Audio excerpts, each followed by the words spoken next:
Welcome back to another episode of Content Amplified. Today I'm joined by Cori. Cori, welcome to the show. Hi, Benjamin. Thanks for having me. It's good to be here. Yeah, Cori, this is going to be fun. I'm excited for the subject. I think a lot of people are going to learn some really good insights today. But before we dive in, let's get to know you, your work experience, and your career and all that fun stuff. Yeah, no problem. So, hi, my name is Cori. I moved out of the United States about 10 years ago to beautiful Sydney, Australia. So, hello from Sydney. And I've spent the last probably decade working in content marketing, just this space. And I'd say, wow, some lessons to share.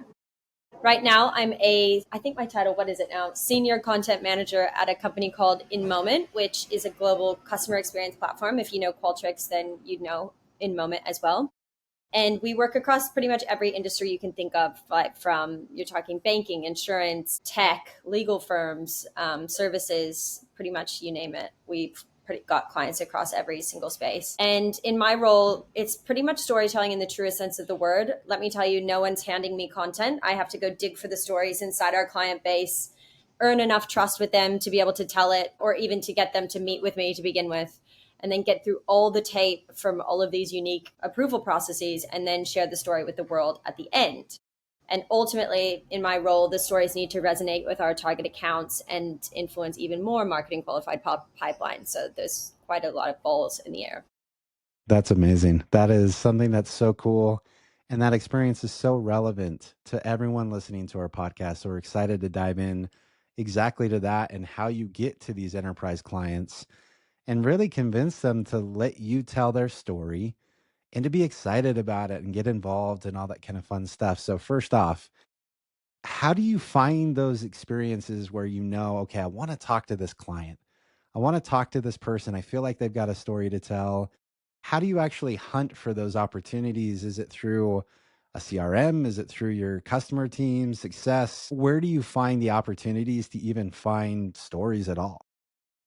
You're absolutely right. Like you always have to sit as a content person in the middle of product, like the product marketing teams who are doing their own research, the sales teams who are kind of like they're super motivated, right, to find the stories so that they'll be your best friends.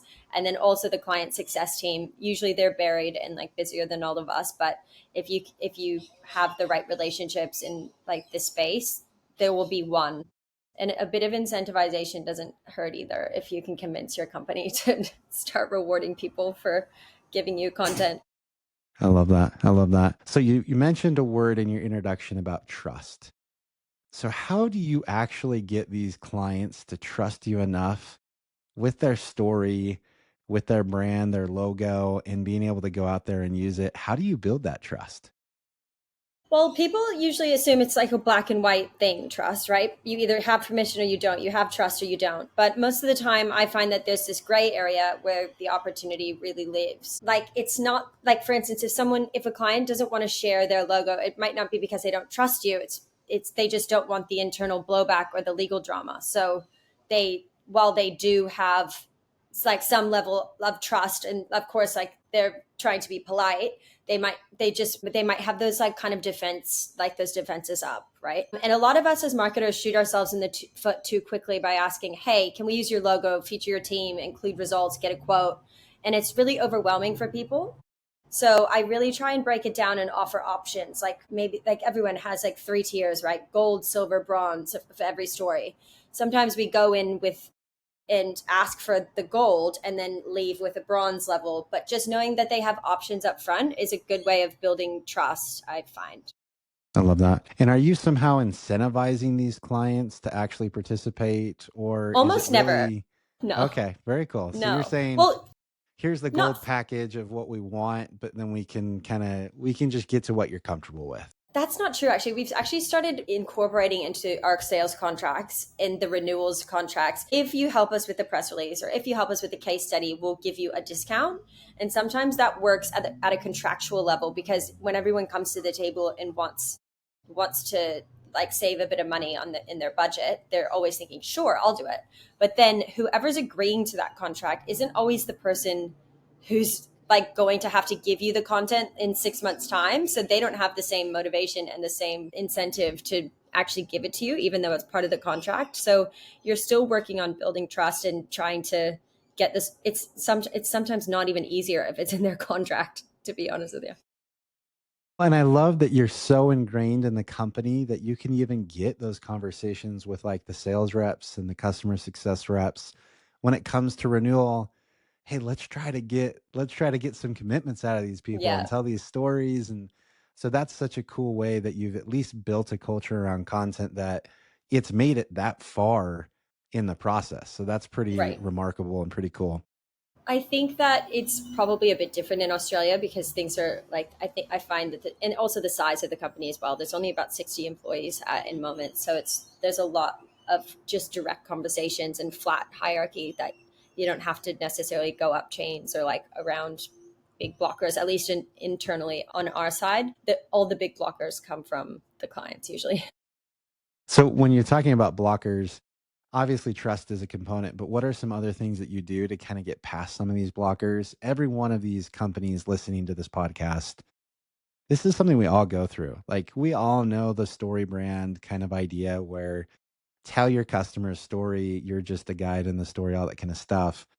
But when it comes to actually coming to these people and getting past some of those blockers, a lot of the times that's where everything stops. So what have you done? What are some blockers you've been able to get past? So I've tried to like build our relationship with clients by moving as much friction as possible. So obviously that looks like coming prepared, building a toolkit of options like pre-approved language and flexible formats that they can just kind of pick and choose. One of the things I wanted to share with your listeners that's been really helpful in my career is like framing the content role, like my role, as almost like an award submissions type of role.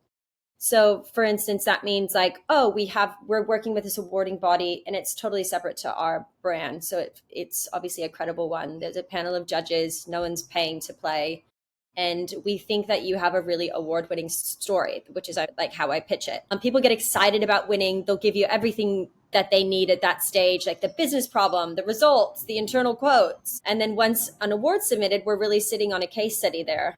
And sometimes, at least, like if you don't get the full case study, I can suggest a blinded version, taking their name out and maybe some of the specific results.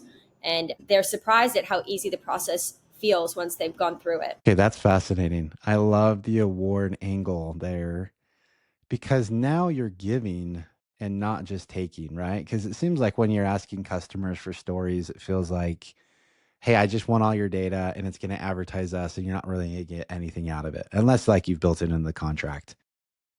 The awards, though, that is, hey, this is an award-worthy story. Like, let's tell your story, and yeah, we're a part of it, but like, let's tell your story. I think that's so Sometimes we don't fascinating. even put our name in the story, even like we won't even put in like our platform.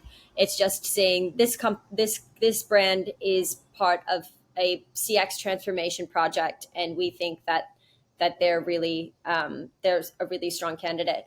And an even better approach to this is if you use the same awarding bodies and you like build trust, and you know that you're always kind of like the awarding body knows that they can count on you for good submissions. We find that now we've got like winning streaks, right? So we've got like some clients that win every year, which is a proof point we can push to back to the clients and say, hey, if you work with me on this award submission, chances are you'll probably win it or at least be shortlisted. And that's a win for your brand and for your personal brand as well, because you're the one leading this amazing initiative. That's super cool. So I love it, and it's not your company giving the award, like it's an industry standard award, but you're just But giving then them we're kind of that always shortcut. proud Yeah. to we're always proud of them for winning, which is in our Oh, yeah. marketing, right? Yeah. So Yeah. yeah. Award-winning brands use our company and all that kind Yeah, of fun stuff. exactly. And that's one of the biggest proof points we can say.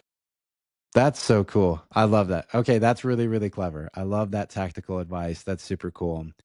When it comes to working with these groups as well, how do you find the right person to talk to that has the story to share? Like you talked about with the contracts, sometimes people will sign the contracts, but they're not the person with the story. So they're kind of putting someone else on the company on the line to kind of eventually take care of this.